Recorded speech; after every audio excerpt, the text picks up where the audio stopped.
안녕하세요, 여러분. 저는 지방에서 남편과 두 딸을 키우는 50대 여자입니다. 오늘은 얼마 전에 일어난 사연을 용기 내서 제보하려고 해요. 사람의 인생이 쉬운 인생이 없다고 하는데 그 말은 우리 부부에게도 해당되는 말이랍니다.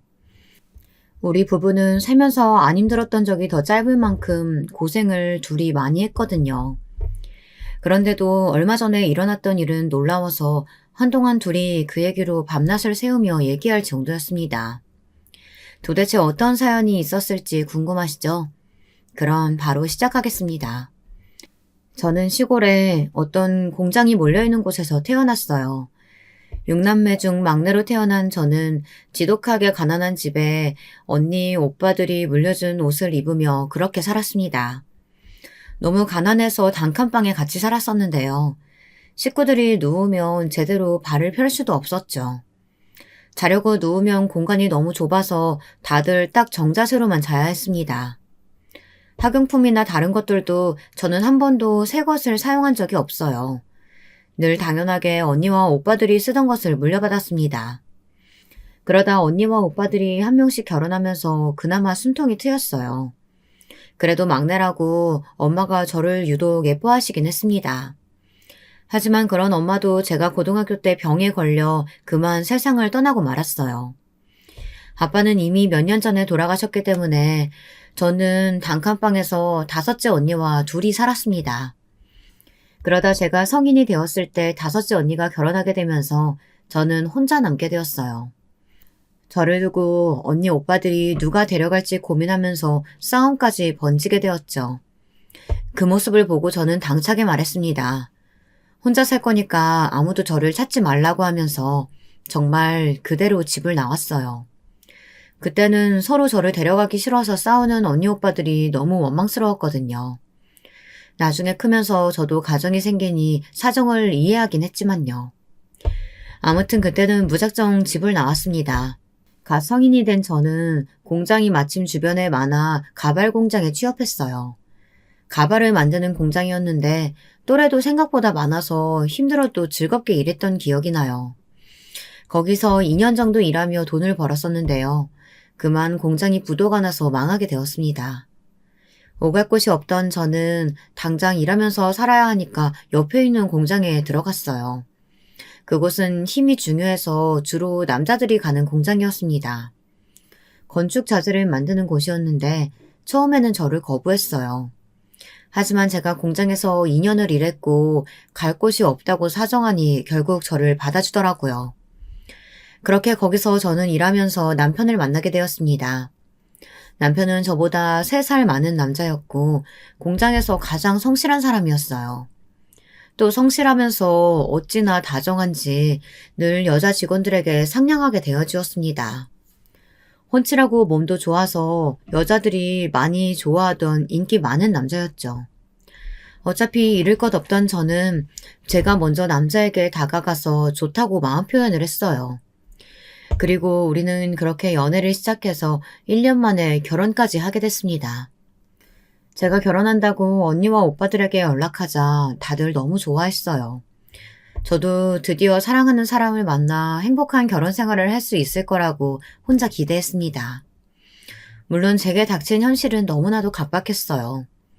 왜냐하면 남편은 사남매 중 장남이었는데 알고 봤더니 아픈 어머님을 대신해서 가장으로 일하고 있었습니다.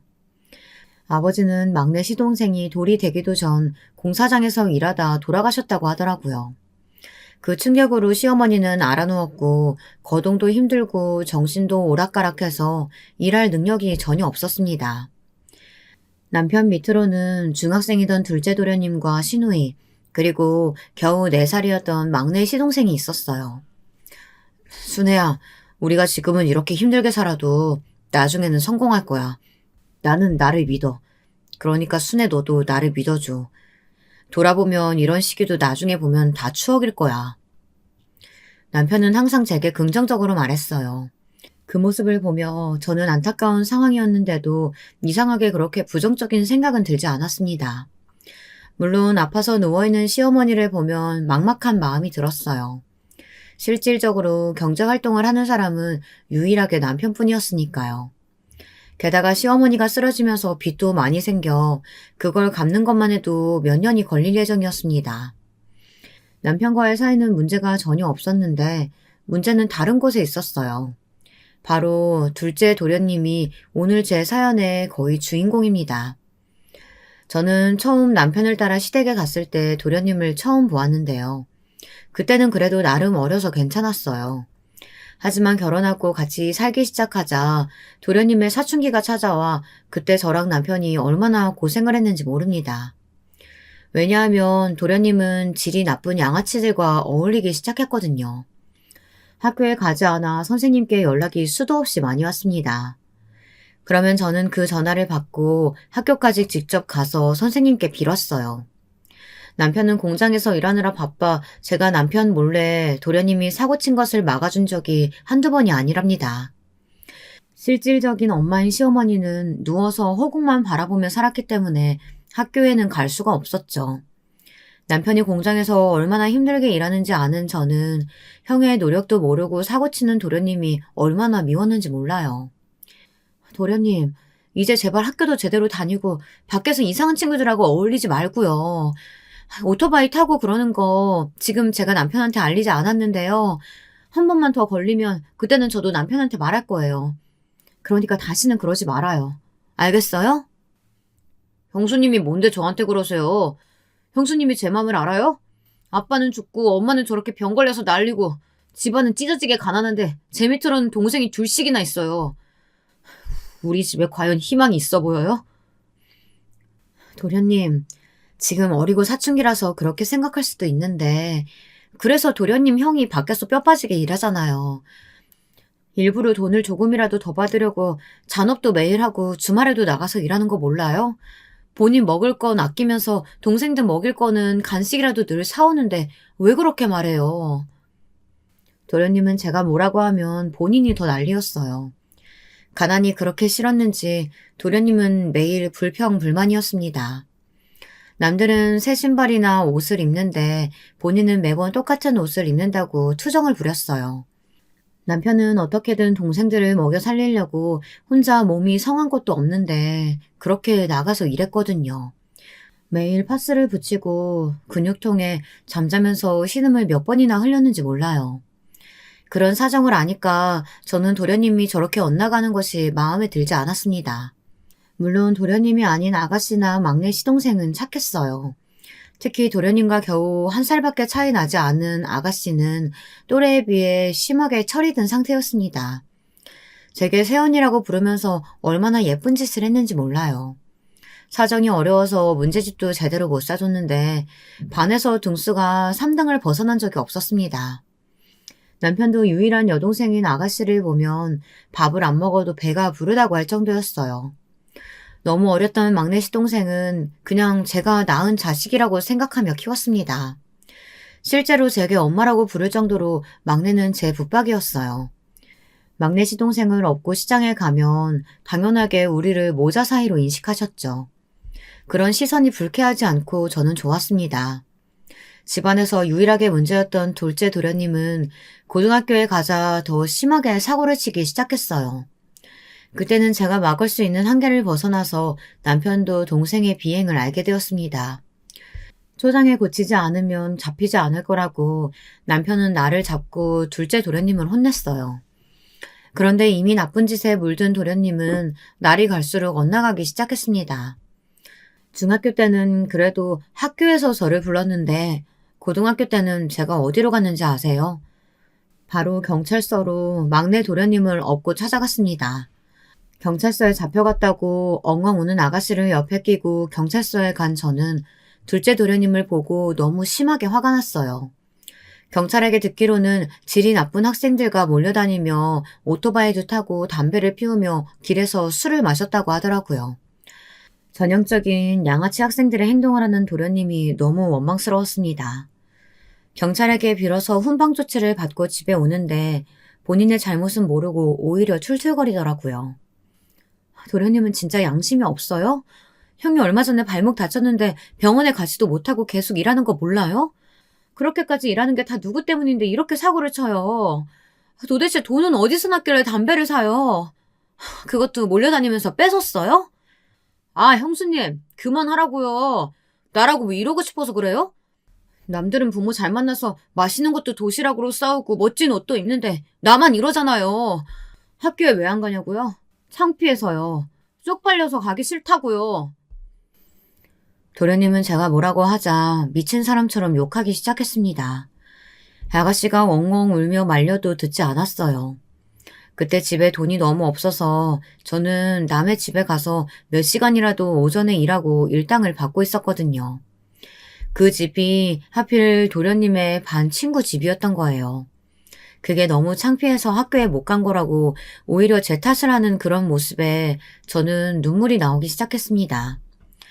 집 앞에서 그러고 있으니 당연히 동네 사람들이 다 구경했어요. 창피해서 집으로 데리고 오려고 해도 도련님은 쪽팔려서 못 살겠다고 소리를 질렀죠. 그것을 퇴근하고 오던 남편이 발견해 길거리에서 얼마나 화를 냈는지 모릅니다. 그러자 도련님이 제게 하던 것처럼 소리를 지르며 반항을 했고 남편도 진심으로 도련님에게 실망했다고 화를 냈습니다. 그러자 도련님은 어떤 행동을 했는지 아세요? 다 필요 없다고 하면서 그대로 집을 나간다고 말하며 동네를 빠져나갔습니다. 저는 그 행동이 그냥 홧김에 한 짓이라고 생각했어요. 그래서 며칠이면 돌아올 줄 알았습니다. 그런데 일주일이 가고 2주가 지나도 도련님이 오지 않았어요. 남편은 신경 쓰지 말라며 본인이 돈이 부족하면 올 거라고 했죠. 하지만 저는 어디 가서 죽지 않았을까 진심으로 걱정이 되더라고요. 남편도 제게는 태어난 척을 했지만 속으로는 걱정이 되는지 저 몰래 학교 선생님께 물어보기도 했습니다. 심지어 경찰서에 가서 혹시라도 잡혀오면 연락 달라고 하는 남편을 보며 속상해서 엉엉 울었습니다. 누구보다 본인 동생들을 아끼는 남편인데 그걸 도련님이 몰라주니까 제가 다 서운하더라고요. 물론 착한 아가씨는 큰오빠인 우리 남편을 생각해서 공부를 얼마나 열심히 했는지 몰라요. 그렇게 공부하기도 바쁜데 새언니인 저를 힘들지 않게 하시려고 집안일도 많이 도와주었습니다. 제가 힘들까봐 학교 가기 전에 빨래도 개고 설거지도 하고 저녁에는 말동무도 해주었습니다. 막내 도련님은 너무 어려서 제가 무조건 돌보는 입장이었고요. 시어머니는 누워있으니 할 수 있는 게 없었잖아요. 그렇게 아가씨는 일하는 남편을 대신해서 제 외로움을 해결해주는 유일한 존재였습니다. 만약 아가씨가 없었다면 저는 견디지 못했을 거예요. 아가씨가 고등학교를 졸업하고 근처 국립대학교에 우수한 성적으로 입학할 때까지 도련님은 집에 오지 않았습니다. 아가씨는 장학금을 받고 입학해서 남편의 입이 귀에 걸릴 정도였어요. 저도 그런 아가씨가 너무 대단하고 자랑스러워서 시장에 가서 자랑하기도 했습니다. 한편 아가씨의 경사에 기쁘기도 했지만 속에는 항상 도련님의 걱정이 자리 잡고 있었습니다. 그건 남편도 마찬가지인지 술을 마시면 그렇게 둘째 도련님을 찾더라고요. 동네에서 양아치들하고 어울리면 얼굴이라도 보거나 혹은 소식이라도 들을 수 있었을 텐데 도련님은 아예 동네를 벗어난 건지 소식도 없었습니다. 남편과 저는 흥신소에 연락해서 수소문이라도 해야 하는지 고민했습니다. 아가씨는 둘째 오빠라면 치를 떨어 차라리 없는 게 좋다고 하더라고요. 뭐가 좋다고 찾냐고 그냥 본인 인생 열심히 살라고 절대 찾지 말라고 했습니다. 그렇게 시간이 흐르고 진지하게 남편과 경찰서에 가서 실종신고라도 하려고 하던 그때였어요. 갑자기 도련님의 행방을 알게 되는 계기가 생기게 되었습니다. 어이 아줌마, 여기가 김광식네 집인가? 어? 맞아? 이 새끼 여기로 튀었지? 우리 돈 가지고 튀었는데 본가가 여기라고 하길래 왔어. 집에 있지? 다 알아. 비켜봐. 잠시만요. 지금 뭐 하시는 거예요? 아니, 김광식은 우리 도련님인데 연락 끊긴 지 벌써 3년이라고요. 집에 없어요. 진짜 없다고요. 거기는 냉장고예요. 저기요. 진짜로 우리 집에 김광식은 없어요. 둘째 도련님의 집을 나가서 뭐하고 사는지 궁금했는데 바로 깡패 집단에 들어갔더라고요. 심지어 거기서 돈을 꽤 훔쳐 달아났는지 도련님을 찾으려고 깡패들이 집에 쳐들어왔습니다. 집에는 어린 막내 도련님과 아픈 시어머니 그리고 저 셋 이렇게만 있었는데 얼마나 무서웠는지 몰라요. 막내는 울고불고 난리였고 깡패들이 와서 집안 살림을 다 던지며 깽판을 쳐 동네 사람들이 쳐다보았습니다. 제가 울면서 아니라고 없다고 이야기해도 옷장까지 꼼꼼하게 뒤지던 깡패들은 만약 숨겼는데 모르는 척하면 가만히 있지 않겠다고 말했어요. 정말 그때는 생명의 위협을 느끼며 너무 무서웠습니다. 속으로 당연히 도련님을 향한 원망도 있었죠. 집을 나갔으면 그냥 조용히 살지. 왜 이렇게 연락이 끊겼는데도 우리를 힘들게 하는지 이해할 수가 없었습니다. 저녁이 되자 수업을 마친 아가씨가 집에 왔고 밤이 되자 남편도 집에 왔어요. 아가씨와 남편에게 낮에 있었던 일을 이야기하자 아가씨는 그러게 그냥 이번에 인연을 끊자고 하더라고요. 남편은 착잡한지 소주를 벽나발로 불기 시작했습니다. 저는 이런 일이 일회성으로 끝나면 다행이지만 깡패들이 또 찾아올까봐 그게 무서웠어요. 현실적으로 낮에 오면 저는 저 혼자만 있는 게 아니라 제가 보호해야 할 사람이 둘이나 있으니 그게 더 무섭더라고요. 이런 제게 남편은 미안하다고 얼마나 빌었는지 모릅니다. 그리고 예상대로 깡패들은 우리 집에 찾아와 둘째 도련님의 행방을 물었어요.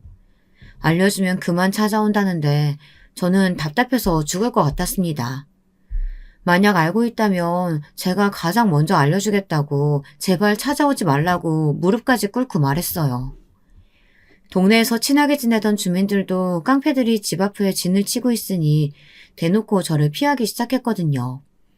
너무 속상해서 얼마나 울었는지 몰라요. 그러다 어떤 일이 일어났는지 아세요? 그날도 역시 낮에 깡패들이 찾아왔었고 남편이 집에 오고 문단속을 하고 잠들었었는데 새벽 4시쯤에 대문 밖에서 이상한 소리가 들렸어요. 안 그래도 깡패들 때문에 예민해졌던 저는 잠기가 밝아 눈을 번쩍 뜨게 되었습니다. 누구세요? 김강식 씨 없다고 했잖아요. 저희도 모른다고요. 제발 돌아가세요. 네? 우리도 몰라요. 그러니까 그만 오세요. 형수님, 저예요. 저 조용히 하고 문 좀 열어주세요. 지금 당장 열어주셔야 돼요. 저는 순간 너무 놀라 소리를 지를 뻔한 것을 겨우 참았습니다. 손으로 제 입을 틀어막고 겨우 참았어요. 심장 소리가 너무 커서 제 귀에 들리더라고요. 온몸이 덜덜 떨리기 시작했어요. 문을 열까 말까 고민도 얼마나 했는지 모릅니다. 만약 문을 열었는데 깡패들이 있을까봐 조마조마하며 문을 열었더니 다행히 도련님 혼자였습니다. 일단 집 안으로 들였는데 오랜만에 본 도련님은 누가 봐도 깡패의 형상을 하고 있었습니다. 언제 문신을 한 건지 양팔이 문신으로 가득했어요. 아무래도 소리가 들리니까 저처럼 잠기가 밝은 아가씨가 잠에서 깼고 순간적으로 소리를 질러 편하게 자던 남편과 도련님까지 잠에서 깼습니다. 밖에 혹시라도 깡패들이 있을까봐 우리는 불도 끄고 촛불도 끄고 급하게 도련님을 추궁했어요. 도련님은 제발 한 번만 도와달라고 지금 쫓기는 신세라고 울기 시작했습니다. 그날 그렇게 집을 나가고 무작정 깡패 집단에 가서 구르고 굴렀다고 하더라고요. 그러다 돈에 눈이 멀어 돈을 훔쳐 달아났는데 그걸 다 잃고 쫓아오는 깡패들을 따돌리며 겨우 집에 왔다고 했습니다. 그런 도련님을 보며 아가씨는 당장 나가라고 난리였고 남편과 저는 도대체 이 상황을 어떻게 해야 할지 몰랐어요. 일단 깡패들이 또 찾아올 것이 뻔했기 때문에 절대 도련님을 집에 숨길 수는 없었습니다. 결국 우리는 깡패들을 피해서 이사가는 것을 결정했어요. 아가씨는 학교 때문에 학교 바로 앞에 하숙을 구했고 우리는 아예 다른 동네로 이사갔습니다. 어린 막내와 아픈 시어머니를 데리고 가느라 얼마나 고생했는지 몰라요. 또 남편은 일도 다시 구해야 했습니다. 남편은 공장에서 오래 일해서 남들보다 월급을 많이 받고 있어 포기하기 너무 아까웠습니다. 하지만 우리에게는 선택지가 없었어요. 도련님은 자기가 아예 새로운 사람이 될 거라고 우리 앞에서 무릎을 꿇고 바닥에 머리까지 박으며 오열하더라고요. 본인 때문에 가족들이 이렇게 피해를 보니까 무조건 자기 잘못이라고 엉엉 울었습니다. 그렇게 우리는 아예 다른 지역으로 연고도 없는 곳으로 가서 새로운 출발을 하게 되었어요. 저는 어쩔 수 없다고 생각하면서 친자매라고 생각했던 아가씨와 떨어져서 너무 눈물이 나왔습니다. 아가씨도 대학을 졸업하자마자 반드시 제게 오겠다고 약속했어요. 그리고 새로운 지역에서 우리의 새로운 삶이 시작되었어요. 남편은 공장에서 일한 경력이 길었기 때문에 공장 위주로 알아보기 시작했어요. 그러다 바로 냉장고를 만드는 공장에 취업했습니다. 이사 오고 저는 임신했다는 소식을 알게 되었어요. 제가 임신했다고 하자 남편은 무리하게 일하기 시작했습니다. 태어날 아기는 가난하게 키우기 싫다고 하더라고요. 그리고 도련님도 정말 정신을 차렸는지 일을 알아보기 시작하더니 트럭 운전하는 일을 시작했어요. 도련님까지 일하니까 확실히 수입이 2배로 늘어 그나마 숨통이 트였습니다. 저는 다행히 입덧이나 심각한 임신 증상은 전혀 없었어요. 그래서 집에서 시어머니를 돌보며 막내 도련님을 키우며 서방님과 남편의 밥을 차려주기 바빴습니다. 그렇게 우리는 이사가고 한동안은 특별한 일이 없었어요. 그러다 2년 정도 지났을 때 사건이 연달아 발생하게 되었습니다. 아직도 이때를 떠올리면 도대체 어떻게 버틴 건지 신기해요. 가장 먼저 아픈 시어머니가 건강이 많이 안 좋아지셔서 병원에 입원하게 되었습니다. 그때는 다행히 막내 도련님이 학교에 다니고 있을 때라 제가 전담해서 시어머니를 간호할 수 있었어요. 남편과 둘째 도련님이 돈을 벌어 병원비를 내긴 했는데 확실히 집에 환자가 있으니 돈이 술술 나갔습니다. 그러다 시어머니는 밤년에 입원 끝에 하늘나라로 가셨어요. 비록 좋은 추억은 없었지만 막상 돌아가시니 헛헛한 마음이 들었습니다. 시어머니가 돌아가시면서 우리에게 선물을 남기고 가셨던지 장례식이 끝나고 확인하니까 제가 둘째를 임신했더라고요. 저는 아이를 2명은 낳고 싶었던 터라 좋았습니다. 제가 둘째까지 임신했다고 하니 아가씨도 자기 일처럼 좋아했어요. 다행히 첫째도 둘째도 입덧이 없어서 편하게 둘째를 기다리고 있었는데 우리 가족에게 큰 불행이 닥치게 되었습니다. 그날은 아직도 생생한데요. 아침에 남편과 둘째 도련님은 일하러 가고 막내 도련님도 학교에 갔던 시간이었어요. 첫째 딸을 안고 집안일을 하며 있었는데 갑자기 전화가 울리더라고요. 대수롭지 않게 생각하며 받은 그 전화에 저는 내용을 듣고 심장이 내려앉는 기분이 들었습니다. 저기 형수님, 저 형철인데요. 지금 형님이 공장에서 기계에 팔이 끼었어요. 이걸 어째. 지금 빨리 병원으로 오셔야 돼요. 생명이 위독하다고 하더라고요. 빨리 와주세요. 네? 뭐라고요? 알겠어요. 저 지금 당장 갈게요. 잠시만 기다려주세요. 택시 불러서 갈게요. 이게 무슨 일이야? 저는 그 말을 듣고 눈물도 나오지 않았어요. 그저 이게 현실이라고 믿고 싶지 않았습니다. 침착하게 심호흡을 하며 택시를 불러 병원으로 향했어요. 제가 도착했을 때 남편은 수술을 기다리고 있었습니다. 그리고 저는 수술에 들어간 남편을 보니 그제야 실감이 나기 시작했어요. 제 소식을 듣고 달려온 도련님과 아가씨도 엉엉 울기 시작했습니다. 그리고 지옥처럼 느껴지던 몇 시간이 흐르고 마침내 의사가 문을 열고 나왔어요. 의사는 다행히 목숨은 살렸지만 팔 한쪽은 절단할 수밖에 없다고 하더라고요. 평생 의수를 착용하고 살아야 한다는데 저는 다 떠나서 일단 숨이 붙어있다는 것에 감사했습니다.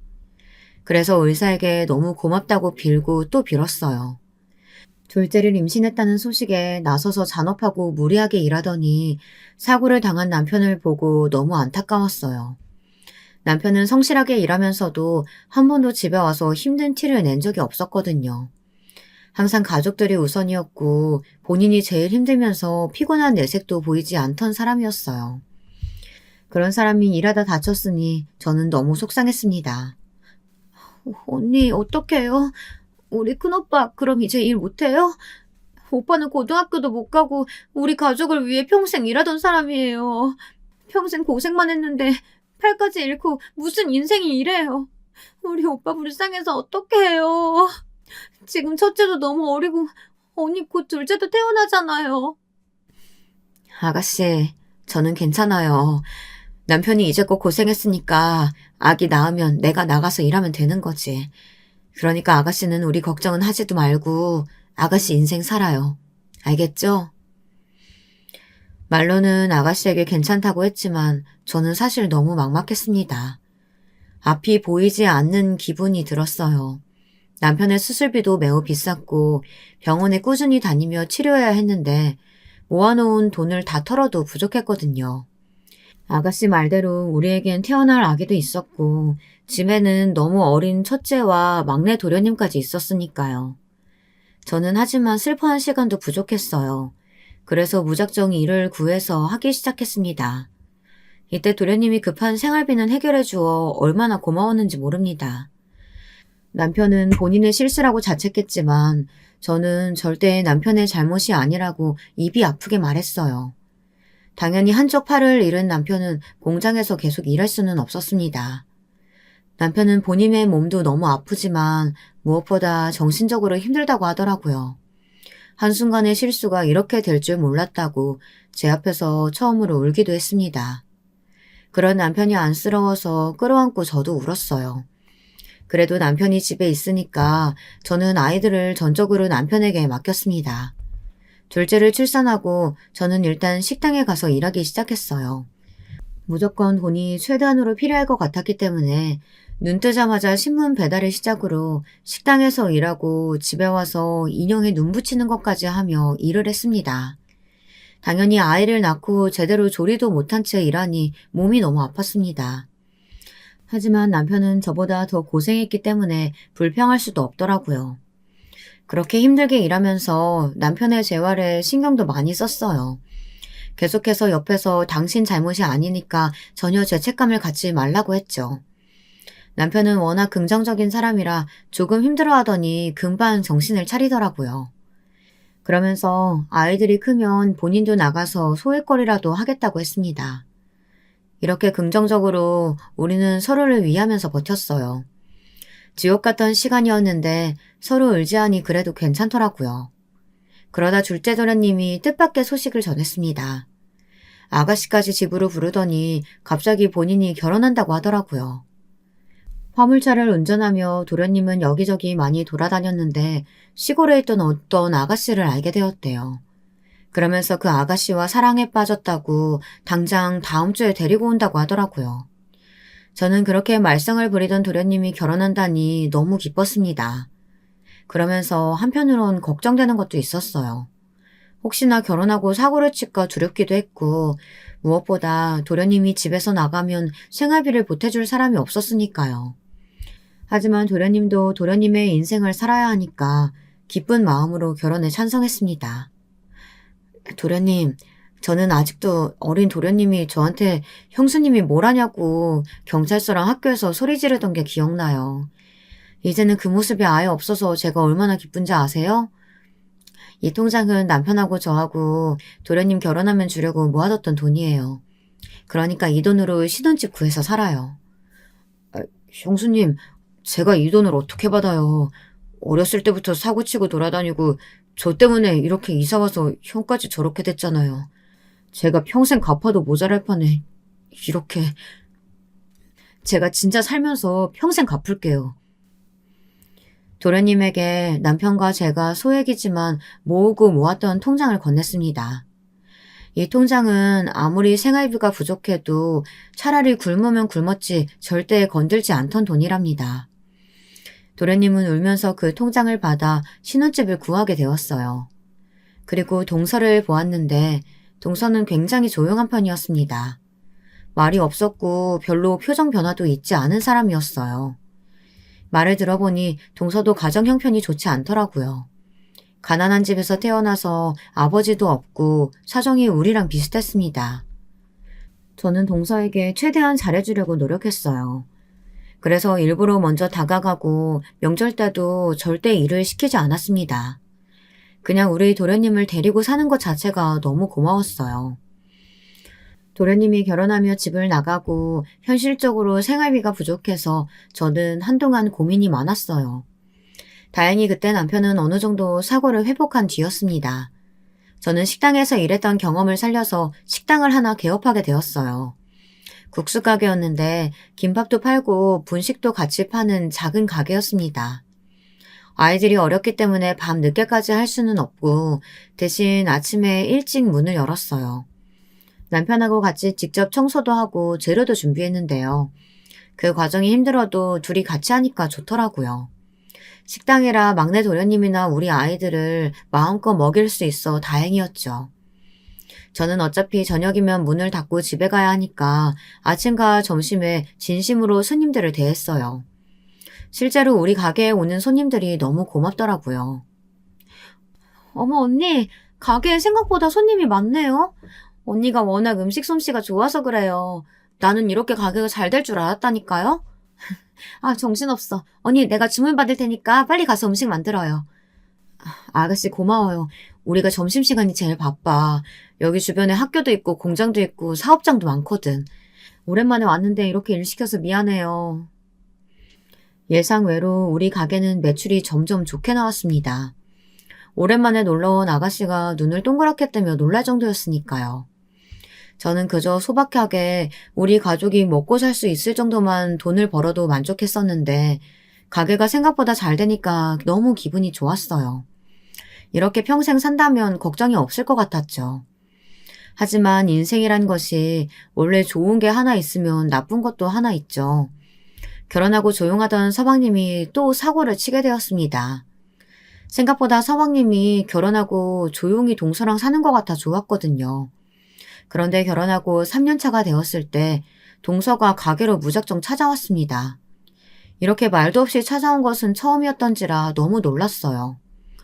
동서는 무슨 일이 있냐는 우리 부부의 말에 충격적인 말을 했습니다. 무려 서방님이 도박에 손을 댔다고 하더라고요. 서방님은 그때도 화물차를 운전하며 살고 있었는데 벌이가 안정적으로 좋았거든요.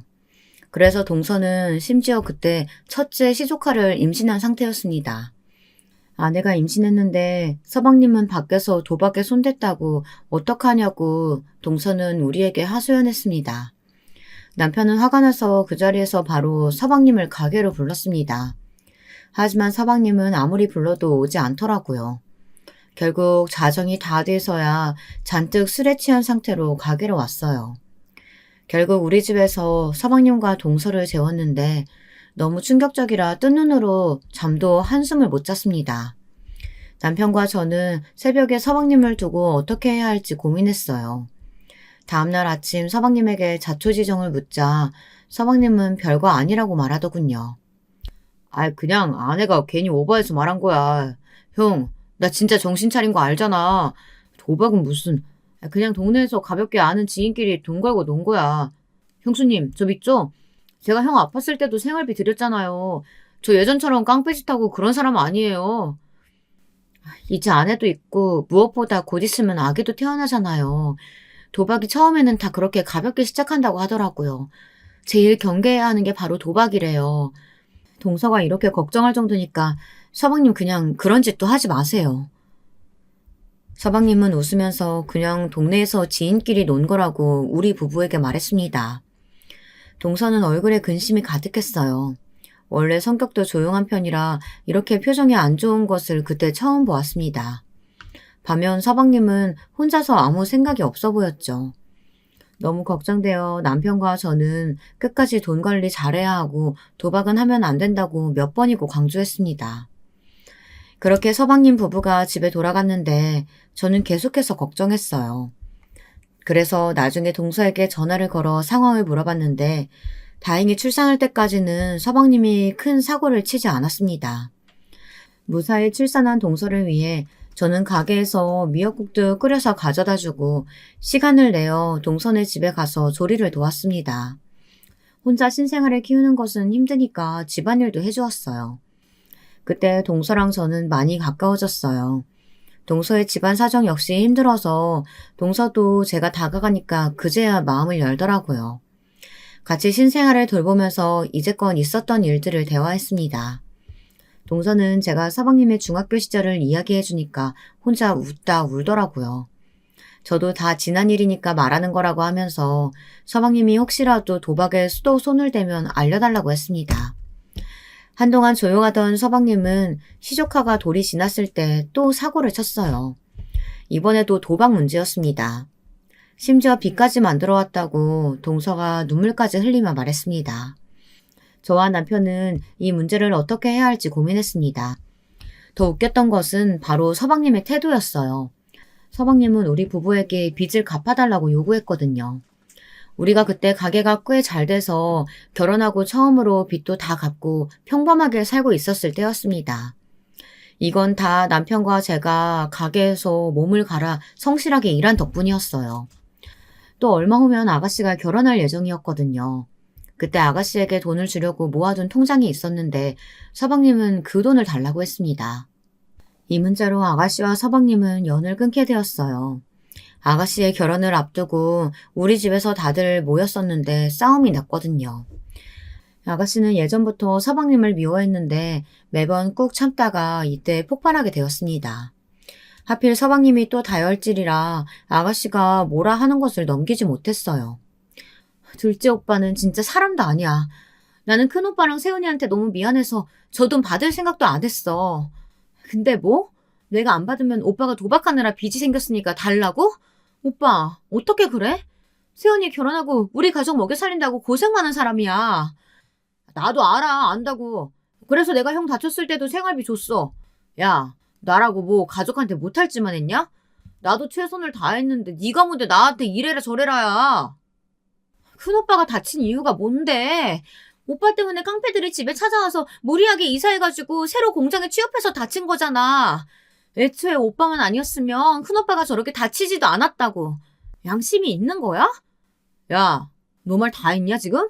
이게 진짜 미쳤나? 아우, 야, 네가 내 누나냐? 어?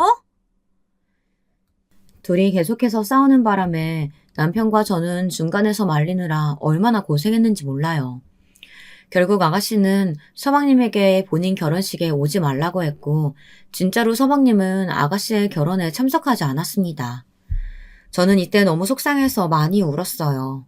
그냥 다들 행복했으면 좋겠는데 왜 이런 사건들이 발생하는지 모르겠더라고요. 남편과 이야기해도 도저히 결론이 나오지 않았습니다. 빚 갚을 돈을 줄 수는 있는데 서방님이 또 도박하고 사고치면 계속 우리가 도와줄 수는 없잖아요.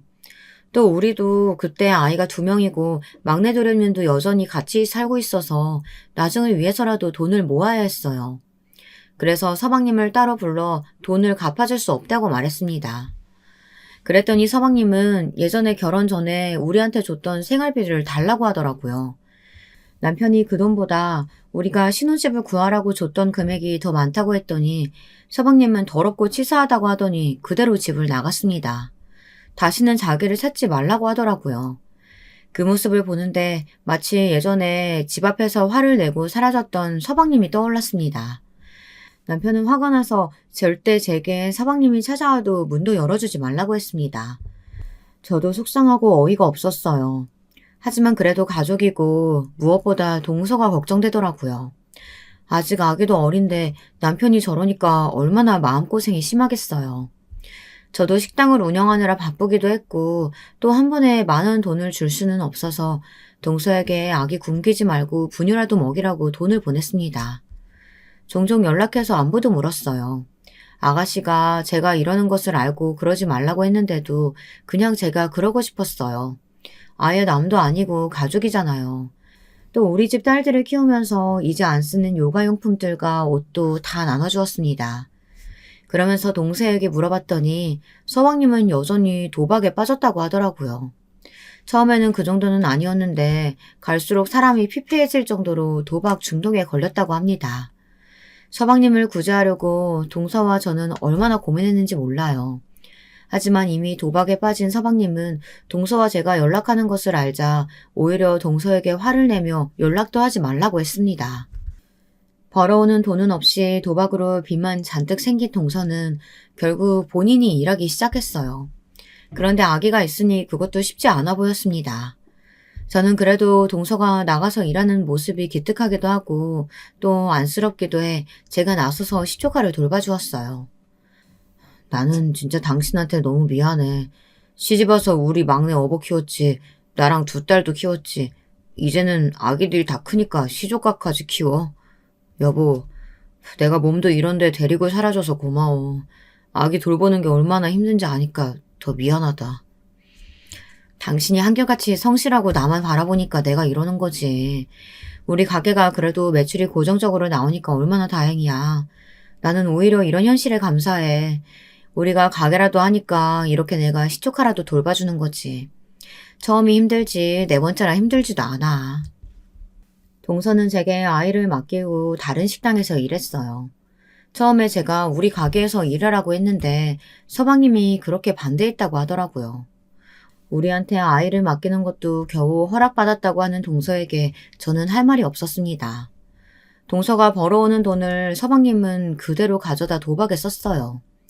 제가 그 광경을 보다 못해 동서에게 돈을 숨기라고 했는데 서방님은 동서가 일하는 가게로 가서 깽판을 쳤다고 하더라고요. 진지하게 남편과 저는 둘이 이혼이라도 시켜야 하나 고민했습니다. 그러다 사건이 하나 발생했어요. 바로 동서의 아이가 5살 때쯤 많이 아팠습니다. 한밤중에 갑자기 연락이 와서 응급실이라고 하길래 남편과 저는 급하게 병원에 갔어요. 동서는 엉엉 울면서 아이가 급성 백혈병에 걸렸다고 하더라고요. 오느라 정신없는 동서를 달래면서 의사의 말을 들었는데 많이 심각한 상태라고 했습니다. 그때 우리 부부는 식당이 생각보다 잘 되어서 넉넉한 형편이었거든요. 그래서 우리 부부가 병원비는 다 낼 테니까 걱정하지 말라고 했습니다. 서방님은 본인의 아이가 아파서 이번에 언제 죽을지 모른다는 소식을 듣자 드디어 정신을 차렸어요. 형수님, 내가 미쳤었나 봐요. 우리 아들 불쌍해서 어떡해요? 이렇게 못난 아버지 밑에서 커서 그래요.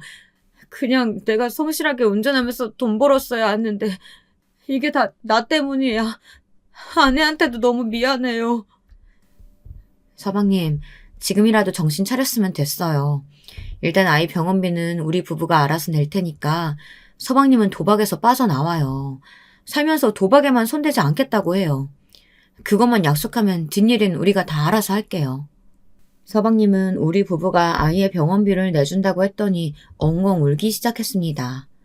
저는 그 돈이 전혀 아깝지 않았고 오히려 우리가 돈을 해줄 수 있는 형편이라 얼마나 다행이었는지 몰라요. 남들이 말할 때는 제가 시집와서 고생만 했다고 하는데 저는 남편 덕분에 상황이 안 좋아도 늘 행복했어요. 남편은 제게 매일 고맙고 사랑한다는 말을 건넸고 저한테도 잘했지만 우리 딸들에게도 최고의 아빠거든요. 아무튼 시조카를 위해 진심으로 온 가족이 응원했는데 너무 안타깝게도 동서의 아들은 그만 하늘로 가게 됐습니다. 시조카가 죽고 동서는 한동안 제정신이 아니었어요. 감정 표현이 많지 않은 사람이 그렇게 오열하며 실신할 정도로 난리였습니다. 저도 두 딸의 엄마라서 동서가 어떤 심정일지 감히 짐작도 하지 못하겠더라고요. 동서가 걱정돼서 저는 가게도 뒤로하고 동서네 집에 가 동서를 챙겼습니다. 하지만 동서는 밥도 안 먹고 울기만 했어요. 서방님도 똑같이 괴로워했습니다. 서방님은 그래도 돈이라도 벌겠다고 다시 일을 시작했어요. 저는 그런 서방님과 동서가 다시 행복해지길 진심으로 바랬습니다. 그렇게 2년이 지났고 다시 안정을 찾는 것처럼 보였습니다. 그 사이 저와 남편은 서방님 부부에게 할 수 있는 만큼 최선을 다했어요. 서방님이 벌이가 적은 날에는 일부러 가서 밥도 많이 사주고 냉장고나 텔레비전을 바꿔주기도 했어요. 그런데 동서네 부부에게 또 불행이 닥치게 되었습니다. 아침에 식당 청소를 하고 영업 준비를 하고 있는데 남편이 갑자기 우당탕탕 소리를 내며 저를 찾았어요. 무슨 일이냐고 물었더니 서방님이 교통사고를 당했다고 하더라고요. 급하게 병원에 갔더니 서방님은 실중 추돌 사고가 났고 응급실로 실려온 상태였습니다. 소식을 듣고 온 동서는 옆에서 실신해서 쓰러졌고 저는 심장이 세게 뛰기 시작했어요. 워낙 큰 사고라 응급실에는 사람이 매우 많았습니다. 너무 안타깝게도 서방님은 수술을 3번이나 했지만 살릴 수 없었어요. 이미 응급실에 왔을 때부터 상황이 안 좋았다고 하더라고요. 그렇게 아들과 남편을 차례로 보낸 동서는 한동안 제정신이 아니었습니다.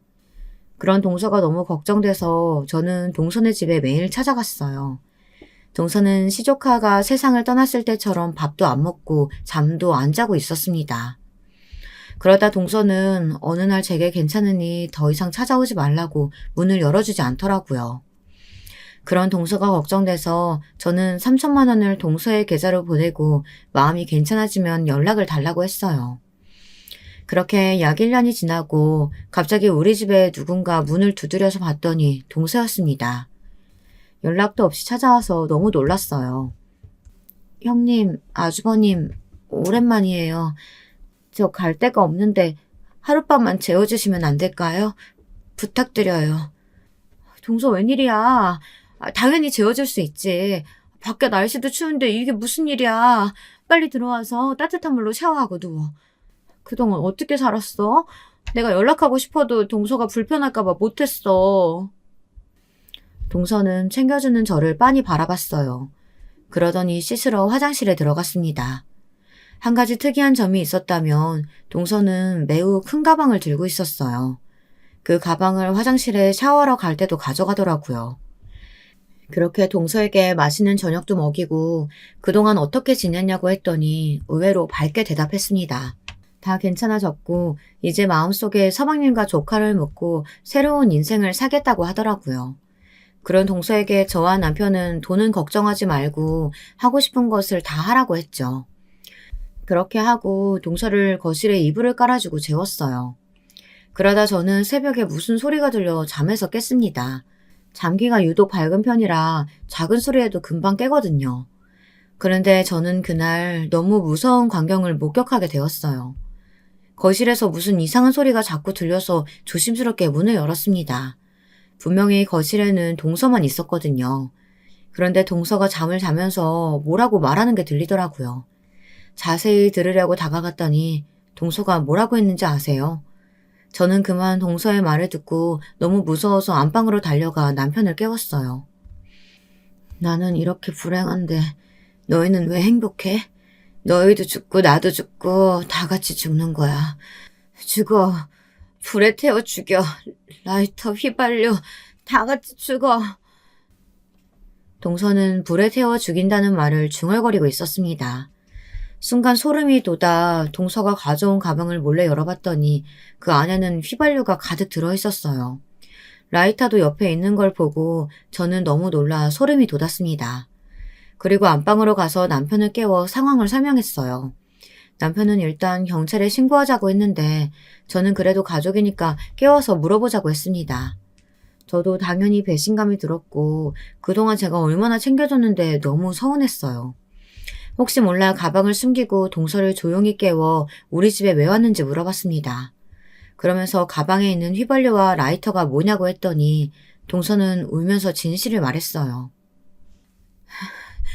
저는 그냥 항상 현님이 부러웠어요. 비록 아주버님이 팔이 없어도 서로가 서로를 응원하고 누구보다 사랑하잖아요. 또 경제적으로 넉넉하고 아이들도 예쁘고 공부도 잘하고 부족한 게 없잖아요. 반면 저는 이제 남은 것은 남편이 남긴 빚밖에 없어요. 그냥 살기가 싫어요. 재수 씨도 안타깝지만 저랑 아내가 얼마나 신혼 때부터 고생했는지 알아요? 우리도 이제야 이렇게 사는 거지 예전에는 말도 못했어요. 그동안 재수 씨가 안타까워서 우리 아내가 돈도 많이 주고 도와줬는데 은혜를 이런 식으로 갚아요? 동서가 울면서 너무 부러워서 그랬다고 실토하더라고요. 남편은 그 말을 듣고 화가 나서 배은망덕하다고 동서를 쫓아냈습니다. 사실 경찰에 신고하려고 했던 것을 제가 기를 쓰고 막았어요. 다만 동서에게 이제 도와주는 것은 전혀 없을 거고 아예 연락을 끊자고 했습니다. 실제로 우리는 식당 문을 닫고 이사까지 갔어요. 새로운 곳에 가서 식당을 새로 열었고 새로운 삶을 살고 있습니다. 동서와 독하게 연락을 끊으려면 어쩔 수 없었어요. 우리가 동서를 위해 주었던 돈만 해도 사실 거의 1억이 넘거든요. 그렇게 도와줬더니 우리를 죽이려고 했다는 것에 저는 너무나도 많이 충격을 받았습니다. 아가씨에게 말했더니 이사를 결정한 것을 칭찬해 주었어요. 그래서 지금은 동서가 어떻게 살고 있는지 몰라요. 만약 제가 동서와 연락을 끊지 않았다면 또 돈을 주고 있었겠죠. 남편은 할 만큼 하고도 남는다고 이제 동서는 없는 사람으로 여기자고 했습니다. 여기까지가 제가 준비한 사연입니다. 여러분 재미있게 들으셨나요? 여러분이 재미있게 들으셨다면 그걸로 다행입니다. 제 이야기 들어주셔서 감사합니다. 안녕하세요. 사연 채널 잘 듣고 있는 한 명의 구독자입니다. 오늘은 구독자가 아닌 사연자로서 글을 써보게 됐는데 다소 부족하더라도 끝까지 들어주시면 감사하겠습니다. 어떤 느낌으로 글을 전개해 나가야 할지 잘 모르겠는데 일단 제 어린 시절 이야기부터 하자면 저는 강원도 산골마을에서 자랐습니다. 말 그대로 산과 들이 펼쳐져 있는 전원 환경이었죠. 사회로 나왔을 때 제 배경과 출신을 말하면 사람들이 다들 놀라하며 한 번 더 되묻는 일이 많더라고요. 저희 어머니와 아버지께서 원래 거기에 사시는 분들은 아니었고요. 서울에 살다가 저희를 낳으시곤 귀농 생활을 결심하셔서 내려오시게 되었대요. 근데 이런 배경이 남들과는 다르다 보니 그럼 영우 씨는 막 산에서 열매 같은 것도 따먹고 그러면서 자란 거예요? 부럽다. 부럽긴요. 저는 가끔 도시 나가면 도시 사람들 생활이 더 부럽고 그랬는걸요. 그리고 남편도 이 중 한 명이었어요. 제가 살아왔던 시골 생활에 관심을 가지며 접근해왔죠. 자기도 나중에 꿈이 그런 귀농 생활을 하는 것이라며 예전엔 청년 농부가 되어볼까 진지하게 생각해 본 적도 있다고 했죠. 청년 농부요? 네. 제 주변에도 이미 몇 명 있어요. 시골 내려가서 가축도 기르고 농작물도 재배하는데 과일들은 저한테 매년 보내주거든요. 얼마나 달고 맛있는지 몰라요. 나중에 영우 씨한테도 갖다 드릴게요. 네. 별로 받고 싶은 호의는 아니었지만 그렇게까지 한다는데 딱히 거절할 명분이 없었어요. 그래도 제가 남편을 좋게 보았던 건 딱 하나 사람이 순박하다는 점이었어요. 뭐랄까, 도시로 나와 사회생활을 하다 보니 시골이랑은 다른 정서가 있긴 하더라고요. 그런 것에 조금 이질감을 느끼기도 하고 가끔은 상처를 받기도 했는데 어쩐지 남편을 보면 마치 고향에 온 것처럼 푸근하고 따뜻했어요. 왜 동양 사람이 아닌데도 그런 느낌을 가진 사람 사회에서 만나기 힘들잖아요. 그러다 보니 어느샌가부터 저도 조금씩 마음이 갔나 봐요. 어느 날 남편이 무뚝뚝하지만 쑥스러운 얼굴로 커피 한 잔 합시다 라는 말에 고개를 끄덕인 걸 보면 말이죠. 영우 씨는 이상형이 어떻게 되세요? 남편의 첫 질문은 이거였어요. 이상형. 이상형을 묻는 질문에 저는 뭐라고 해야 할지 모르다가 그냥 착한 사람이라고 대답했던 것 같아요. 딱히 이상형이 없기도 했거니와 남편을 앞에 둔 채 대답을 하려 하니 나름 떨렸었거든요. 근데 남편은 그 말을 정말 진지하게 받아들인 건지 그 뒤부턴 자기가 그런 사람이 되겠다느니 하더라고요. 그리고 정말로 길거리에 있는 쓰레기만 봐도 줍기 시작하는 거 있죠? 일부러 하는 행동이란 걸 알면서도 막상 그 행동을 지켜보고 있자니 웃음이 터졌어요. 저에게 잘 보이고 싶어 하는 행동이라는 걸 아니 귀엽기도 했고요. 그렇게 남편과 몇 년 만나며 생각보다 잘 맞고 저와 잘 어울리는 사람이라는 걸 알게 됐고 그 확신은 빠른 진도를 이끌었어요. 남편과의 관계는 제가 생각하던 것보다 빠르게 진전되어 저는 곧바로 남편의 부모님을, 남편은 저희 부모님을 뵈러 가는 자리가 만들어졌어요. 저희 부모님이야 아직 산골에 사시니 거기까지 내려가야 했는데 남편은 오히려 저보다 더 설레어하며 저희 부모님을 위한 선물을 한가득 챙겼더라고요. 어머님, 아버님, 처음 뵙겠습니다. 장승준이라고 합니다. 아이고, 멀리서 오느라 고생 많았어요. 여기가 되게 멀죠? 아닙니다. 차 끌고 오니 금방이던데요, 뭘. 저야말로 이런 아름다운 풍경을 봐서 너무 영광입니다. 자연 말고 어머님이요. 저는 남편이 그리 능글맞은 사람인지 몰랐습니다. 세상에 첫 만남에 저희 엄마한테 그런 유머를 던지는데 저도 엄마도 잠시 놀랐다가 이내 빵 터져서 웃고 말았죠. 예상했지만 저희 부모님에게 남편은 합격점이었습니다. 이런 사위라면 믿고 맡겨도 되겠다고 철부지 딸 잘 부탁한다는 말까지 남기시며 남편과 인사하셨어요. 근데 관문이 하나 남아있었죠. 바로 제가 시부모님을 뵐 자리였는데요. 솔직히 말해 너무 떨렸어요. 자존심 때문에 남편에게 티를 내진 않았지만 이미 만나 뵙기 2주 전부터 소화도 안 되고 먹은 것마다 체해 일하는 도중 몇 번이나 약국을 왔다 갔다 했는지 몰라요. 자기야, 괜찮아? 부담스러우면 내일로 미룰까? 오죽하면 남편이 제게 이렇게 말할 정도였죠. 하지만 정해진 날짜를 옮기는 건 상대방 부모님 측에서 볼 때 무례해 보일 것 같아 저는 괜찮다며 꿋꿋이 인사 자리를 강행했습니다. 하지만 그래선 안 됐었나 봅니다. 시댁에 발을 딛자마자 배가 살살 아파오기 시작하는데 시어머니, 시아버지와 겨우 인사를 하고 자리에 앉으니 식은땀이 미친 듯이 흐르더라고요. 오한이 든 건지 손과 발은 덜덜 떨리었고요. 아유, 저기 괜찮아요? 따뜻한 물이라도 갖다 줄까요? 아이고, 많이 긴장했나 보네. 아, 네, 감사합니다. 덕분에 저는 얼떨결에 시부모님과의 인사 자리에서 극진한 간호를 받는 처지가 되었습니다. 사실상 부모님 이야기도 나누고 결혼 계획 같은 것도 말씀드려야 하는 자리인데 이렇게 알아놓게 되니 너무 민망하고 죄송스럽더라고요. 근데도 시부모님은 괜찮다며 뭐하러 이렇게 긴장을 했어요. 그럴 필요 하나 없는데 하시곤 너털웃음을 지으셨어요. 어쨌건 여러모로 해프닝은 많았지만 그래도 시부모님의 따뜻한 인상과 말씀을 들으니 마음이 한결 놓이긴 하더군요. 그렇게 저는 아주 행복하고 단란한 결혼 생활만을 상상하며 식장에 들어섰고 신혼여행까지 다녀왔습니다. 그러나 하나 예상치 못했던 난관이 생기고 마는데요.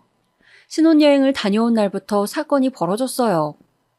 저희는 제주도로 신혼여행을 다녀왔기에 시댁 식구들, 친정 식구들, 친구들 것까지 미리 남편과 상의해 선물들을 사왔습니다. 근데 시댁에 선물들을 풀어놓자마자 형님께서 표정이 어두워지시더군요. 아니, 내 거 이게 다야? 나도 떡 좋아하는데. 아, 형님 거 여기 있어요. 오메기 떡. 아니, 내 말은 너무 개수가 적다는 거지. 이걸 누구 코에 붙여?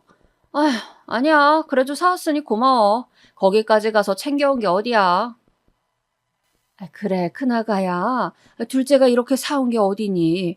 불만 말고 그냥 받아라. 솔직히 너무 민망해지더라고요. 나름 기념품 샵에서 섭섭하지 않게 사왔다고 생각했는데 오메기 떡이 적다느니 제주 술을 몇 병 더 들고 오지 그랬냐며 뭐라 하는데 남편도 저도 민망해졌죠. 선물 사온 사람 성의도 있는데 저렇게 대놓고 말하니 무례하다는 생각도 들었고요. 근데 푸념은 여기서 끝나지 않더라고요. 아, 거기다 이 선물해준 앞치마 색깔은 좀 그렇지 않아? 이런 쨍한 색을 어디다 써? 아, 저는 음식 같은 거 요리하다 보면 튀니까 일부러 색 진한 걸로 산 건데. 아, 그래? 아, 그래, 뭐 동서가 아직 살림살이 해보지 않았으니까 그럴 순 있겠다. 그래도 차차 배워가며 알아둬. 살림살이 하는 거 궁금한 거 있음 언제든지 물어보고 내가 앞으로 많이 알려줄게. 아, 그래. 서로 도와가며 해라. 큰애기가 작은애기 많이 도와주고. 졸지에 앞치마 때문에 살림살이 안 해본 여자가 되었지만 형님 말도 아예 틀린 말은 아니었고 나중에 도움받을 일이 있겠지 싶어 그냥 넘어갔어요. 거기다 형님과는 명절날만 마주칠 사이니 사이 나쁘게 지내봤자 득될 게 없잖아요. 남편 형제가 아주버님 뿐이라 며느리는 저와 형님 둘뿐일 텐데 서로 의지하고 지내는 게 더 좋을 것 같고요. 그래서 저는 그냥 형님이 무슨 말을 하든 좋게 받아들이려 애썼던 것 같아요. 근데 생각해보니 형님과 제가 사이가 안 좋아질 거란 전조 증상이 있었어요. 형님과 같은 아파트, 그것도 바로 아래층으로 신혼집을 정하게 된 후부터 말이죠. 물론 처음부터 그 아파트에 살려고 했던 건 아니에요. 저희야 아직 신혼이고 남편도 저도 이제 자리를 잡기 시작했던 단계라 신축 빌라에서 시작을 하려고 했어요. 그런데 어느 날 어머님께서 저희를 부르시더니 너희도 첫째네 사는 곳에 살면 어떻겠니 하시더군요. 마침 형님네 바로 아래층에 월세 싼 건물이 나왔다고 하시면서요. 어머님, 거긴 아파트잖아요. 비용적으로는 부담이 되어서요. 저희는 다른 곳에 생각해둔 데가 있어요. 빌라 말이니? 굳이 그래야 하니? 아파트 월세 비용만 내렴. 나머지는 내가 부담해주마. 다른 게 아니라 첫째 내가 거기 사는데 내가 너희 결혼식 때 딱히 해준 것도 없고 나도 아직 이 정도 해줄 여력은 된단다. 어머님이 그렇게까지 말씀하시니 거절할 수가 없겠더군요. 그리고 나머지 비용을 부담해 주시니 월세 나가는 비용 정도야 감당할 수 있었고요. 그래서 저와 남편은 어머님의 호의에 감사하며 얼떨결에 신혼집을 형님 사는 아파트에서, 그것도 바로 아래층에 거처를 마련하게 되었죠. 아마 어떤 분들은 행운이라면 큰 행운이라고 여기라 하실 분들도 있을 거예요. 저도 처음엔 그렇게 생각했어요. 시부모님께서 이런 집 마련하는데 도움 주시는 거 당연하게 여길 일은 아니잖아요. 근데 문제는 다른 곳에 있었습니다. 예상하셨겠지만 저희 형님이요. 형님은 처음에 무척 호의적이셨어요. 이사 온 첫날 자신이 가구 옮기는 걸 도와주시겠다고 대바람부터 찾아오셨거든요. 형님, 여기로 옮겨주시면 고마운데 가구들이 무거워서요. 마음만으로 너무 감사해요. 마음만 받을게요. 아니야, 진짜 도와주러 내려온 거야. 서방님도 출장 갔다며. 가족 좋다는 게 뭐야? 이럴 때 도와야지. 안 그래? 이거 수납장은 어디로 갖다 놓으면 돼? 아휴, 참. 그럼 저기요. 너무 감사해요. 저 혼자 했으면 꽤 오랜 시간이 걸릴 일을 형님 덕택에 일찍 끝냈어요. 그리고 대접하고자 짜장면을 비롯한 음식들을 가득 시켜 감사한 마음을 표현했어요. 하지만 솔직히 말해 형님의 호의가 다 좋은 건 아니었죠. 꺼림칙한 부분도 있었어요. 그런 거 있잖아요. 호의인데 마치 자기가 베풀어준다는 식의 호의요. 어느 날은 장을 봤다며 저희에게 과일이니 이것저것 챙겨주더라고요. 그래서 고맙다 인사했더니 동서는 월세 사니 형편 빠듯할 거 아니야. 우리도 그 마음 알아. 고마워하지 않아도 돼. 라고 하는데 받으면서도 기분이 그렇더군요. 물론 형님네야 자가이고 저희 집이 월세인 건 알고 있는 사실이지만 구태여 그 사실을 콕 집어 말할 필요가 있었을까요? 거기다 언젠간 제가 형님 집에 가서 집안일을 도와주는데 묻지도 않은 말들을 줄줄이 늘여놓더라고요.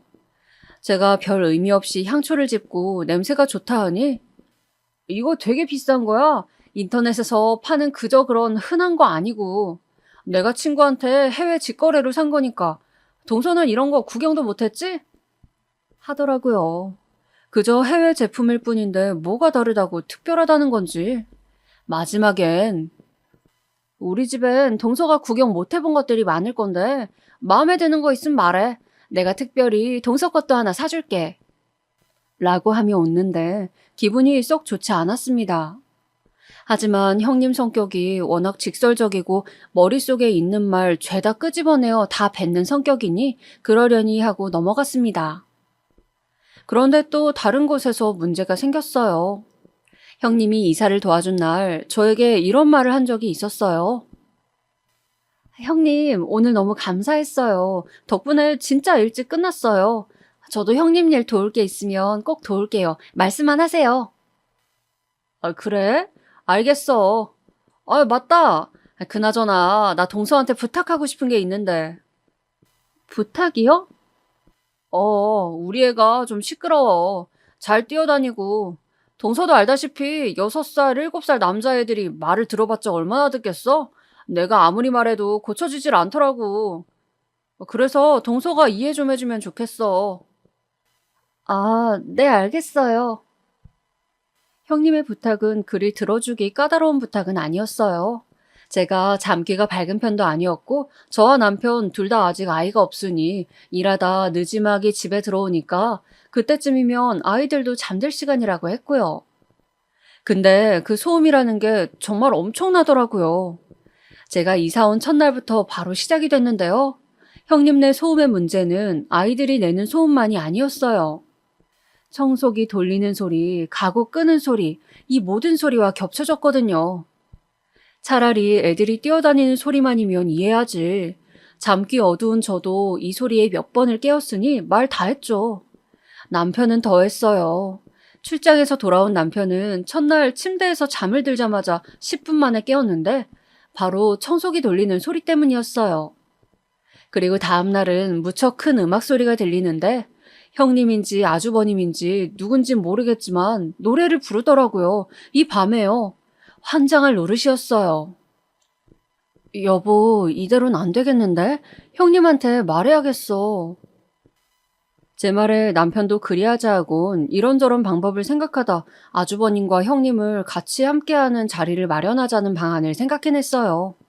술이라도 먹으며 편하게 이야기를 주고받다 보면 이런 말도 부드럽게 오갈 거라고 생각했거든요.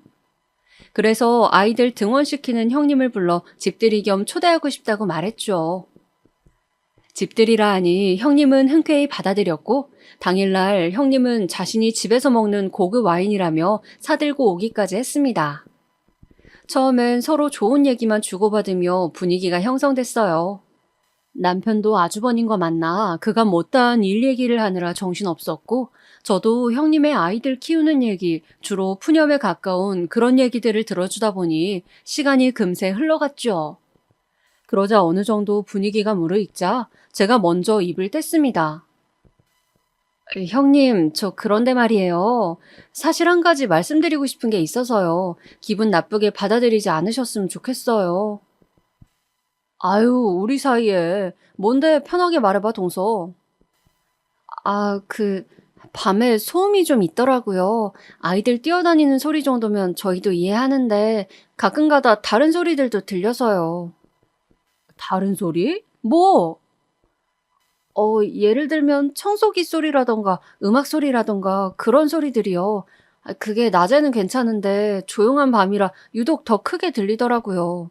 저희 남편은 잠귀가 더 밝아서 몇 번 깬 적이 있거든요. 동서도 참, 서방님도 그렇네요. 그런 문제라면 미리 말하지 그랬어. 설마 두 사람 끙끙 앓다 이런 집들이 자리까지 빌미삼아 마련해놓고 말한 거 아니야? 미안해. 요새 이 친구들이 집에 자주 놀러 왔거든. 그래서 시끄러웠나 보다. 앞으로 조심할게. 그러게나 말이야. 미안해요, 재수씨. 재수씨나 얘나 둘 다 신혼인데 우리가 조심했어야 할 걸 깜빡했네. 정말 다행스럽게도 아주버님과 형님 둘 다 흔쾌히 사과해 주셨고 앞으로는 그러지 않겠다고 말씀하시고 가셨습니다. 저희도 그 약속을 굳게 믿고 있었고요. 한 5일간은 정말로 아무런 소음이 들리지 않더라고요. 감사해서 형님께 떡도 드리고 가끔 생각나서 사왔다며 차 티백도 선물해드리는 등 애교를 피웠죠. 그런데 그게 딱 5일 가더라고요. 토요일 주말 밤이 되자 미친 듯이 소음이 들려오기 시작하는데 도저히 잘 수가 없었습니다. 부부 모임이라도 하는 것 같았는데 스포츠 경기를 보는 건지 중간중간 계속 환호성을 지르더라고요. 심지어 그 다음날까지도 모임이 이어지는 건지 술 먹고 소리 지르고 노래 부르는 행위가 또 여지없이 소음으로 이어졌습니다. 남편이나 저나 다음날 출근을 해야 하는 사람들인데 일요일 밤까지 이러니 결국 자다 깨고 반복하다 꼬박 밤을 새고 출근을 하고 말았죠. 아니, 정말 형도 너무한 거 아니야? 저 정도면 그만해야지. 무슨 동네방네 시끄럽게 저게 뭐 하는 짓이야? 심지어 일요일 밤 도중에 남편이 참지 못하고 올라가려 하는 걸 제가 일단은 말렸습니다. 어차피 지금 가봤자 형님도 아주버님도 다 취해 있을 텐데 가면 괜히 더 일만 시끄러워진다고요. 맑은 정신에 이야기하는 게 낫지 않겠냐며 설득해 다음날이 될 때까진 기다렸어요. 근데 아니나 다를까 월요일 출근을 앞두고 있었을 때 형님이 먼저 저희 집을 찾아오셨더라고요.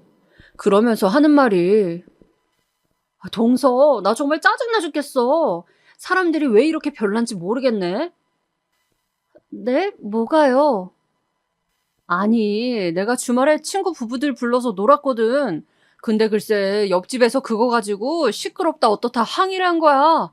세상에 경찰까지 부르겠다고 하는데 어이가 없더라니까. 아니, 지가 뭐 어쩔 건데 기가 막혀서 참. 형님은 오히려 자신이 화를 내며 기막히다고 하더라고요. 저 역시 덩달아 말을 하려다 잠시 말문이 막혔습니다. 어떻게 말해야 좋을지 난감하고 무슨 말이 날아올지 무섭더군요. 근데 이렇게 두면 또 같은 일이 반복될 것 같아 조심스레 입을 열었죠. 형님, 저기요. 저도 사실 그 말씀 드리려 했는데 주말에 시끄러워서 저희도 잠을 잘 못 잤어요. 그리고 제 말에 역시나 형님의 표정이 싹 변했습니다. 마치 지금 나한테 항의를 해보겠다는 거야? 라는 표정이었죠. 외려 자신이 잘못을 저질러 놓고도 기세등등하니 저도 그때부턴 슬슬 화가 나더라고요. 덩달아 자신들이 미안해야 할 상황에 뻔뻔스레 아무 잘못 없는데 왜 유별나게 구느냐라는 식으로 말까지 하더군요.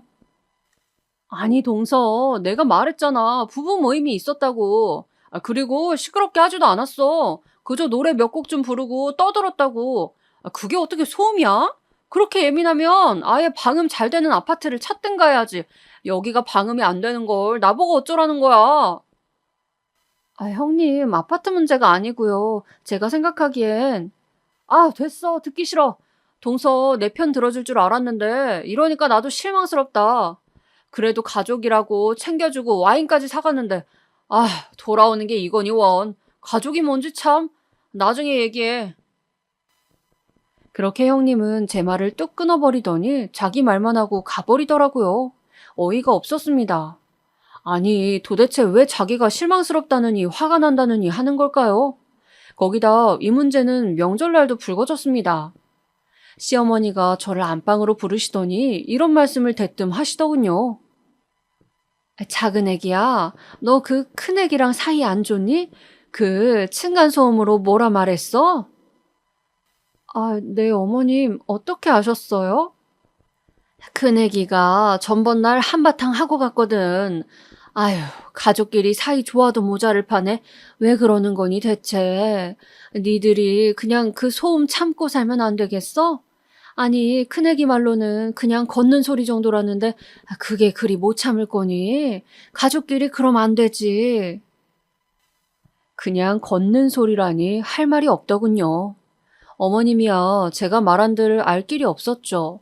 얼마나 소음이 심한지, 얼마나 난리를 피워대는지, 그것 때문에 저희가 생활에 얼마나 많은 불편을 겪고 있는지 말입니다. 그래서 저런 말씀을 하시는 거였지만 형님이 먼저 와서 한창 그 얘기를 떠들고 갔다는 건 기가 막히더라고요.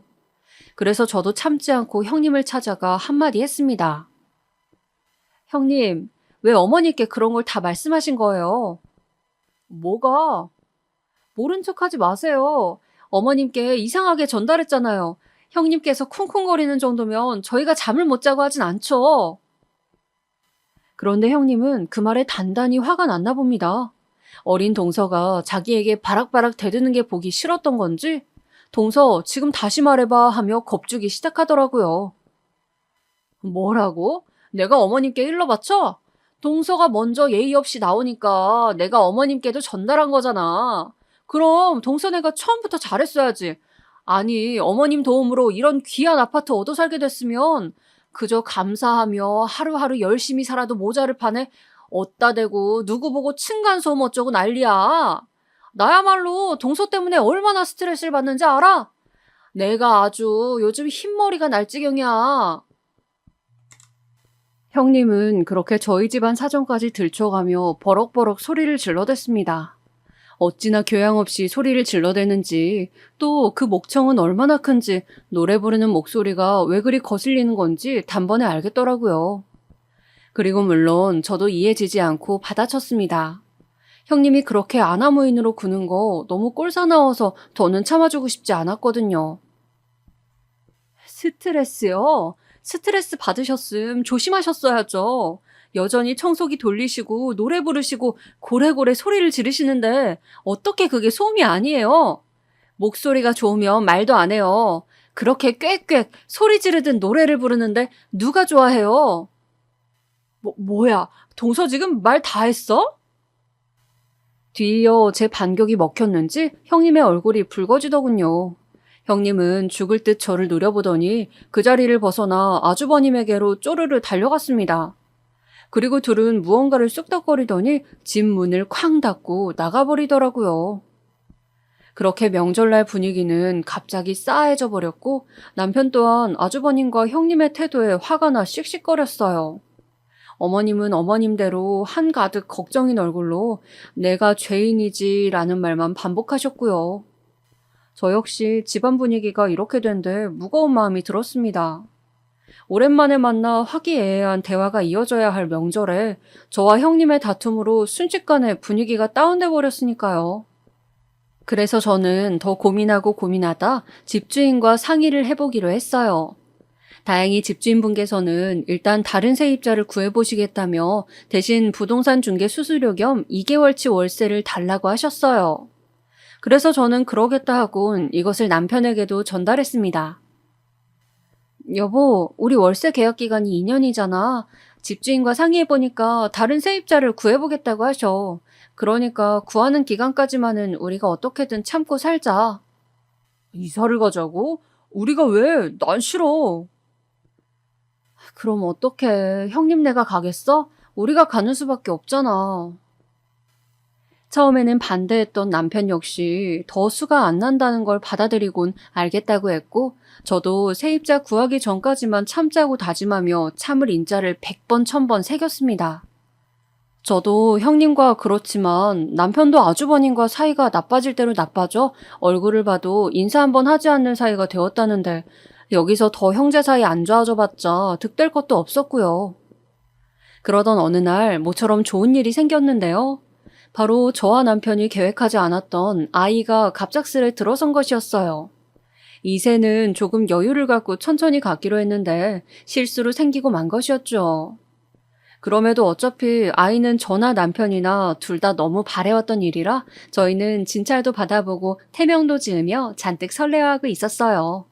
그리고 이 소식을 시부모님에게도 전달해드렸는데 오랜만에 밝은 웃음을 지으시며 너무 잘 됐구나, 몸조리 잘해야 한다며 너무 좋아하시더군요. 시아버지도 생각보다 둘째네 손주를 빨리 안게 돼서 기쁘다며 좋아하셨고요. 그런데 이 소식이 형님네에게까지 간 건지 어느 날 형님에게서 전화가 걸려왔더라고요. 동서, 아이 가졌다며? 축하해. 아, 네 형님, 감사해요. 솔직히 썩 원하던 축하는 아니었기에 저도 목소리가 밝게 나가지만은 않았습니다. 형님이 왜 갑자기 난데없이 축하 인사를 하겠다고 한 건지도 의심스러웠고요. 근데 다음 말에서 알 수 있었죠. 동서, 앞으로 아이용품 사려면 꽤나 사는 게 퍽퍽할 거야. 지금도 월세 내기 빠듯하잖아. 안 그래? 내가 우리 애 쓰던 거 있으니까 부탁하고 싶은 거 있으면 괜히 자존심 세우지 말고 말해. 참고로 우리 애 쓰던 것들은 다 좋은 제품이고 비싼 것들이라 동서가 사고 싶어도 못 살 것들이니까.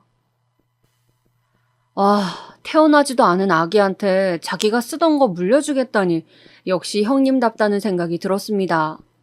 이젠 어떤 지경에 이르렀는지 화도 나지 않더군요. 그래서 그냥 네 알겠어요 하곤 전화를 획 끊어버렸습니다. 끊고 나서도 기분이 얼마나 나쁜지 그 여운이 퇴근까지도 이어지더라고요. 그러던 어느 날 일이 터졌죠. 그날도 여느 날처럼 부부 모임을 하는지 소음이 지속되고 있었어요. 참자 참자 생각하며 일부러 눈을 꼭 감고 잠을 청하는데 도저히 안 되겠더라고요. 생각해보면 한계 상황이었던 것 같아요. 남편도 저도 잠을 제대로 자지 못한 지가 이미 너무 오래되었고 가끔 남편은 근처 모텔까지 잠을 자고 오곤 했으니까요. 형님, 지금 몇 시인 줄 아세요? 지금 남들 다 자는 시간이에요. 결국 저희는 항의를 하러 올라갔습니다. 무슨 말을 듣든 간에 이미 이성은 풀려 있었죠. 근데 벌컥 문을 연 형님은 이미 단단히 술에 취해 있었어요. 눈은 풀려 있었고 발음은 잔뜩 꼬여 있었는데 그런 모습으로 저를 보더니 이러더군요. 누구야 너네? 아, 니네 그지들이구나. 월세 사는 그지들. 그지들이 어딜 끼질러 올라와 죽으려고 이것들이. 정말 보기 부끄러웠습니다. 월세 사는 그지란 말을 들었을 때 모욕적이고 수치스럽기도 했지만 그 뒤에 형님네 아이들이 저희를 빤히 바라보고 있었거든요. 근데 아이들이 형님에게 다가와 그러더라고요. 엄마, 왜 작은아빠, 작은엄마한테 그지들이라고 해요? 그지 아니잖아요. 그거 나쁜 말이잖아. 네, 정말 애보다도 못한 인간들이었죠. 아이들이 있는데도 그런 말을 아무렇지 않게 할 수 있다는 게 놀라웠고, 외려 아이들이 안 되었다는 생각마저 들었습니다. 남편도 저와 비슷한 걸 느꼈는지 그저 조용히 다시 집으로 내려갔습니다. 그리고 아무 말 없이 저희 둘 다 침대에 누워 울분을 삼키었어요. 다행히 한 달도 채 안 되어 세입자가 구해져 저희는 그 악몽 같은 집에서 나갈 수 있었습니다. 그 뒤의 삶은 사실 어떻게 흘러갔는지 일일이 말하기 어려울 만큼 많이 바빴습니다. 저와 남편 둘 다 새로운 도전을 시작했거든요. 시부모님께서 저희가 살던 집에서 나가게 되자 첫째네 때문에 나가게 되었으니 아파트 보증금은 너희가 원하는 데 써라 하며 주신 덕분에 시작할 수 있었던 도전이었죠. 남편과 제가 시작한 건 전원 생활과 농업이었어요. 비닐하우스로 돈이 되는 작물들을 사전 조사하여 몇 가지를 재배해 보기로 한 건데 시작은 어려웠지만 제가 어렸을 적 산골에 살았던 경험과 남편이 직접 개발한 농법이 많이 도움이 되었어요. 워낙 이런 쪽에 관심이 많다 보니 남편은 자기만의 농법을 개발해 갔고 그 결과 점점 더 질 좋고 많은 양의 작물들을 재배할 수 있게 되었죠. 그렇게 시행착오를 경험하다 보니 잘못 도전한 건가 싶어 후회되는 나날들이 있다가도 또다시 이거 하길 잘했다 하고 환호성 지르는 날도 오더라고요. 하지만 저희가 전원 생활을 선택하면서 명절날 형님네를 볼 때마다 우라통이 터질 만한 일은 한두 번이 아니었어요. 심지어 제 아이가 태어났을 때도 형님은 축하보단 여전히 저를 비꼬며 아니, 동서, 애 교육은 어떻게 시키려고 그 총구석을 제 발로 들어간 거야 하며 걱정하는 척 무례한 말을 던졌고 아주버님은 옆에서 맞받아치고 있었죠. 재수씨, 너무 기분 나빠하지 말아요. 우린 그냥 걱정돼서 그러는 거니까. 맞아, 동서. 이런 걸로 또 기분 나빠하면 안 된다. 내가 전번날 발언은 사과했잖아. 우리 다 푼 거 맞지? 우리가 다 풀었다고요? 형님은 월세 사는 그지들이란 발언에 대해 미안하다라는 딱 한마디론 사과해놓곤 그 뒤로 온갖 말들을 무기삼아 멋대로 짓거리고 다녔습니다. 저는 그러라 했어요. 그때부턴 저나 남편이나 두 것들을 사람으로 보지 않기로 했거든요. 니들은 짓거려라 우린 안 들을 테니 하는 자세로 대화에 임하곤 했어요. 네네, 형님 말씀은 감사한데 전 부쳐야 되니 뒤집게 좀 주시겠어요? 이런 식으로 쓸데없는 말을 하려 하면 제가 먼저 차단해 나갔죠. 근데도 가끔씩 제 딸에게 퍼붓는 모욕은 감당키가 어려웠습니다. 어느 날은 한글을 이제 배우려는 제 딸에게 이런 말을 하더라고요. 동서, 내 말 잘 들어? 쟤 지금 저렇게 두면 멍청해져. 네? 멍청해진다고. 지금부터 영어를 배워야 해. 동서는 시골 사람이니 이런 거에 뭐 전혀 관심 없을 수 있겠지만 나야 다 알잖아. 애 2명 키워봤고. 동서는 그런 말 안 들어봤어? 부모 빈부격차가 자식 빈부격차 된단 말 못 들어봤어? 쟤 똑똑해야 나중에 집안이라도 일으킬 거 아니야. 가난한 시골에서 키워 뭐가 되게 하려고. 실로 어이가 없었죠. 누가 누굴 보고 훈계를 늘여놓는 건지. 그 애 형님네 애들이나 신경 쓰세요 라고 맞받아치고 싶었던 걸 겨우 꾹 참았습니다. 시부모님이 중간중간 얘 큰아가야 쟤들이 알아서 하겠지 하며 말려주시기도 했고요. 그리고는 그냥 저희 일에 집중했습니다. 다른 건 몰라도 저는 제 아이 그 누구보다 똑부러지고 현명하게 그리고 건강하게 키우고 있다고 자신했어요. 제 어린 시절 경험으로 누구보다 잘 알고 있었죠.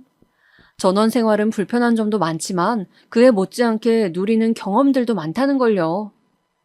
다만 저희 부부 역시 경제적인 부분을 걱정했는데 아이가 커가며 다행히도 사업은 점점 안정화되면서 여러 거래처들을 확보해 나가고 유통 판매할 수 있는 곳들을 늘려가면서 예상치 못하게 많은 매출을 올리게 되었어요.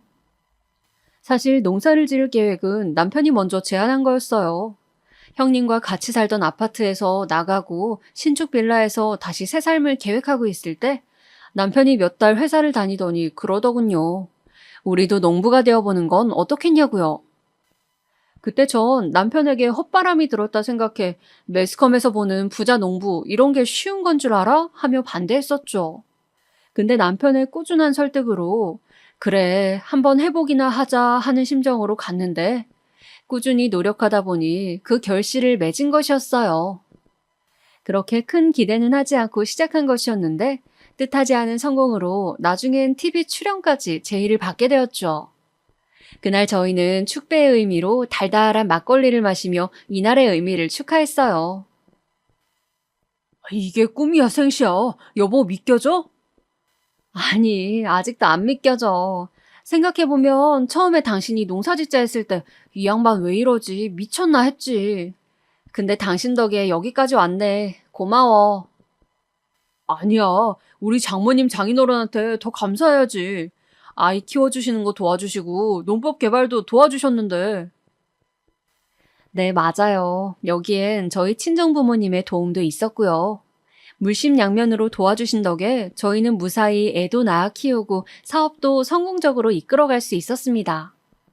근데 그런 평화로운 나날을 보내던 중 살다 보니 참 이런 날도 오는구나 싶은 일이 벌어졌어요. 바로 최근에요. 제가 사연을 쓰게 된 계기이기도 한 기막힌 일이 생긴 건데요. 저희는 사업이 안정되고 난 이후 여유자금으로 서울에 작은 건물을 하나 샀어요.